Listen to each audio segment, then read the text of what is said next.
गाजियाबाद में 25,000 करोड़ रुपए से अधिक के निर्यात का मुख्य हिस्सा अमेरिका को जाता है। जिले में करीब 27,000 मैन्युफैक्चरिंग इकाइयां संचालित हैं, जिनमें से लगभग 2,000 इकाइयां लोहा, इस्पात, इंजीनियरिंग गुड्स, फार्मा और टेक्सटाइल उत्पाद अमेरिका को निर्यात करती हैं।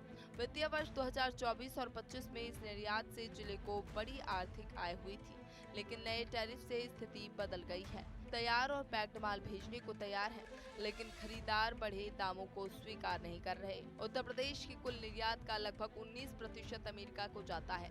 इसमें इंजीनियरिंग गुड्स, मशीनरी उत्पाद, ऑर्गेनिक केमिकल, टेक्सटाइल, कालीन, आर्टिफिशियल ज्वेलरी और लेदर शामिल हैं।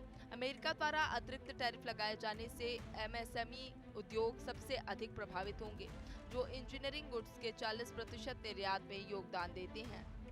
एमको एक्सपोर्ट टेक्सटाइल के एमडी मानव सिंघल का कहना है कि कपड़ा और परिधान उद्योग के लिए अमेरिका सबसे बड़ा निर्यात बाजार है। अमेरिकी टैरिफ भारतीय निर्यातकों के लिए भारी आर्थिक बोझ बन गया है। यदि तत्काल सरकारी सहायता पैकेज नहीं आया तो कपड़ा क्षेत्र में बड़े पैमाने पर बेरोजगारी बढ़ सकती है। निर्यातकों को अब दूसरे बाजारों की ओर देखना पड़ेगा, लेकिन अमेरिका में मिलने वाली अच्छी कीमत अन्य देशों में नहीं मिलेगी। गाजियाबाद के निर्यातक अमेरिका के अलावा संयुक्त अरब अमीरात, फ्रांस, अफ्रीका महाद्वीप, मिडिल ईस्ट, कनाडा, तुर्की, इजराइल, सिंगापुर, मैक्सिको और यूके जैसे देशों में निर्यात का प्रयास कर रहे हैं।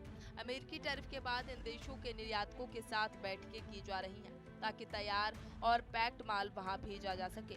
इससे आर्थिक नुकसान को कम करने के साथ ही उद्योगों की संचालन क्षमता बनी रहेगी। अमेरिकी टैरिफ के चलते गाजियाबाद के उद्योग और कर्मचारियों के लिए चुनौती बढ़ गई है। निर्यातकों को न केवल नई रणनीति अपनानी होगी, बल्कि सरकार से वित्तीय सहायता और नई नीति की भी उम्मीद है।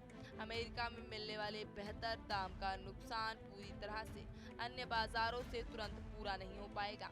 उद्योग नगरी गाजियाबाद अब अपने निर्यात विकल्पों को तेजी से तलाश रही है, ताकि उत्पादन और रोजगार सुरक्षित रह सके।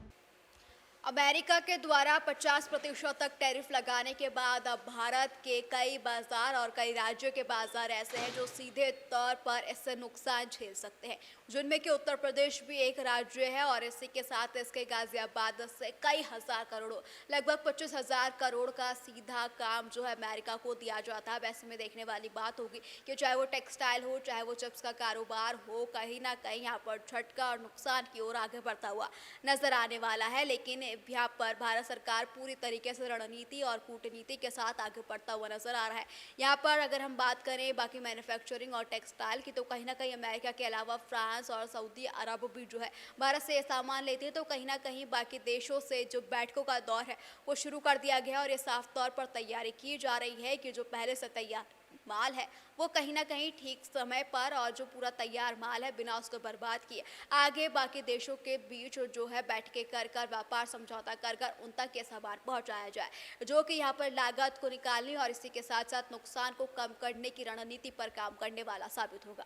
हालांकि ये बात देखने वाली बात होगी कि जिस तरीके से अब टैरिफ लागू होता हुआ नजर आ रहा, 50% तक टैरिफ जो है लागू हो चुका है। अब इस बीच भारत की क्या कुछ रणनीति होने वाली है और व्यापारियों को कितना नुकसान होने वाला है या फिर इस नुकसान से वो बच सकेगा।